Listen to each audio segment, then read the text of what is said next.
What's up guys, I'm Joel Dodge, welcome back to the channel. So today I'm going to show you guys how to mix vocals in Cubasis 3. Let's get into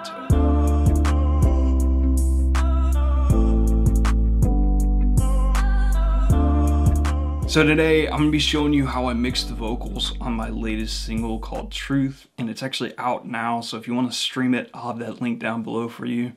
But today we're just going to kind of break down my process that I went through mixing these vocals. Something else that I want to tell you guys, and I actually wasn't sure if I wanted to put this in one of my videos, but I think it'll be good for me. It's going to keep me more committed to this idea, but I want to start putting out a single every month. This is the single for the month of January, and I'll be doing a new one every month. All that being said, let me get into this project and show you how I mix these vocals. Okay, so this is my project where I mix the vocals. Something that I always do is mix my music, like all the instruments and stuff, separately from the vocals.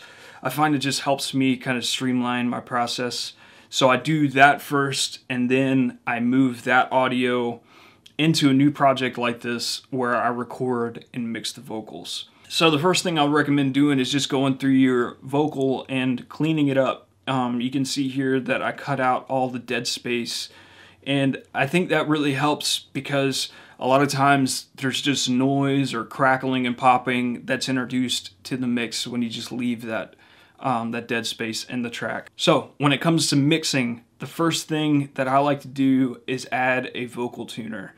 And this vocal tuner is actually new. It's a Waves plugin that's been added to Cubasis 3. It's actually pretty recent. It was in December that they added it, so about a month ago. And I've really been loving it. This is definitely my favorite vocal tuner on iOS because it can do that really strong, like auto-tune kind of sound, but it's also great for just pitch correcting vocals the way that I use it in this project specifically.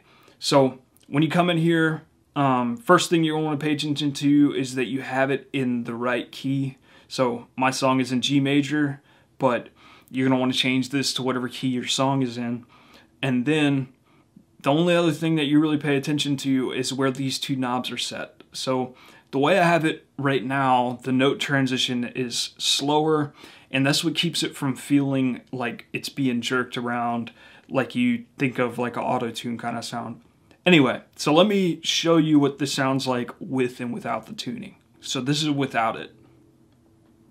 I'd be done with fools, but I'm not done with myself. Okay, so we're gonna add the tuner. I'd be done with fools, but I'm not done with myself. So it's actually barely noticeable, but to me, I think what I would say is that it just makes it sound cleaner. There's a few notes that I didn't hit like dead on. So with the pitch correction, it just kind of pushes it, nudges it towards that note. Just makes it sound a little cleaner. If you wanted it to be really intense, you just turn these two knobs all the way down so that the speed that it kicks in and the note transition are just as fast as possible. And this is what that sounds like. I'd be done with fools, but I'm not done with myself. So, which honestly, I just don't like how that sounds on my voice pretty much ever. I don't know if it's because my voice just has too much texture to it or something, but it just like really hard tuning never sounds good on my voice. Okay, so the second thing you're going to want to add to your vocal mix is a deesser. And this one is my favorite deesser on iOS. It's the one that's made by 4Pockets. It gives you a lot of control, so you can control how intense the de-essing effect is with these two, the threshold and intensity knob. And then you can control what frequencies the de-essing effect is being added to with the low pass and high pass filter. Something that's really cool is that you can press this preview button and see what it's actually taking away from the track. So let's go ahead and turn this on and I'll show you real quick. Be done with fools, but I'm not done with myself. So you can see that's what it's actually taking from the track. I said I wanted the truth, and then I settle for lies. So a lot of times when you're first putting the Deesser on, it's kind of hard to notice what it's doing. But when you start putting compression, especially when you're mastering it and you start putting a limiter on your entire track, is when you really start to notice whether you had the Deesser or not. Because those S's and T's are going to just really cut through when you start adding compression to your track. So typically the next thing that I would add is EQ. And I actually like to do it with this Waves audio track. What's cool about this one is that it has a gate and a compressor built in with the EQ. So a lot of times this would just be the third and final thing that I put here in the insert effects. Because I have Mixbox, I ended up using that also, so I'll show you what I did with that. But let's go through this EQ real quick. The main reason I put this on is my room has this kind of honky, muddy frequency around 250. So I just cut that a little bit, and that's something I do with pretty much anything that I record in this room, just because this room has a bad frequency, like resonance with that, at that frequency. And then other than that, with the EQ, I just cut a little bit of the highs. I did some more EQ in Mixbox, so I'll show you that in a second. The other thing I did here is add some compression. So I really like this compressor because of how visual it is. These are your two main knobs you're going to use. You might use the attack if you want it to come in faster. But typically, I just mess with these two knobs to get the sound that I want. This threshold is going to basically determine at what volume the compressor is engaged at. So you can see here I have it to negative 27 dB. This one, the ratio is how intense that compression is going to be. And I think that's all the explanation I can give you without going super in depth. But what's really cool about this compressor is that you'll see a blue line indicating how loud it is. And when it crosses this threshold line, and then you'll see a little red line over here showing you how intense it's pushing back on that audio. And let me just play it so you can see, and also just hear what this sounds like being added to the track.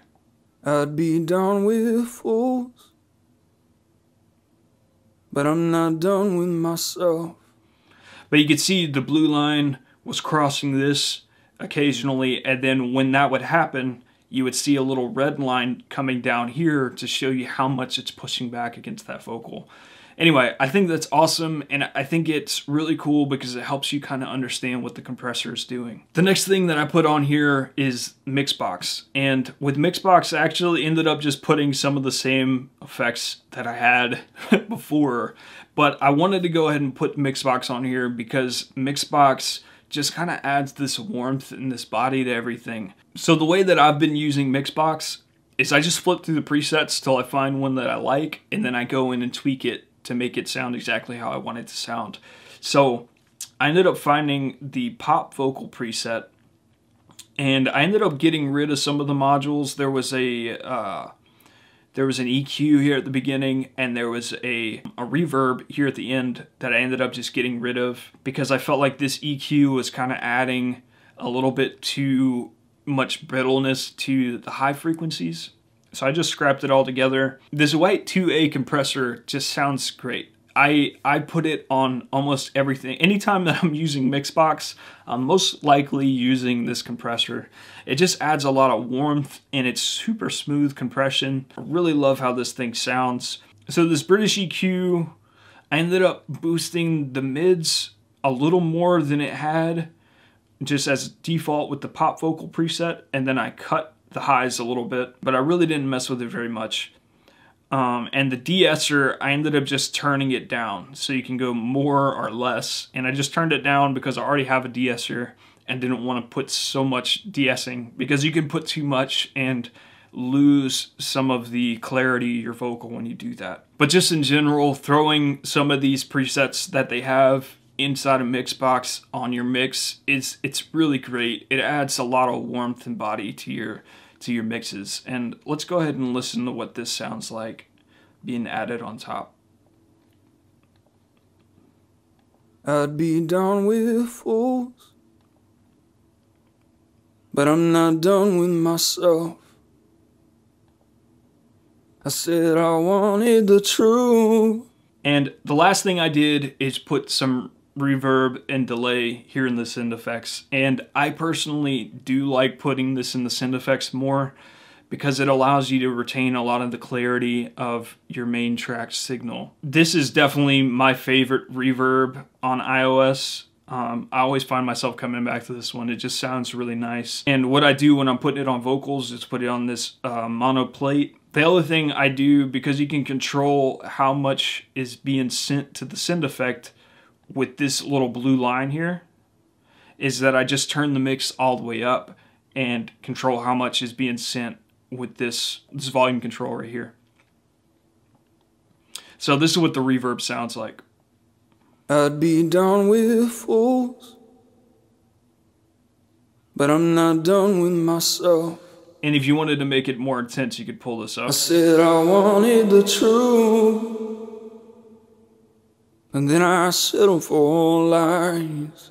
Alright, so next I added some delay to it. I really like this delay. It's just real simple. Put it on a 16th note setting, and I set it really low. I put the mix real low here, and I had it real low on the sound effect. I didn't want a whole lot of delay, but I feel like a little bit of delay just makes everything just kind of sound smoother. So this is what that sounds like.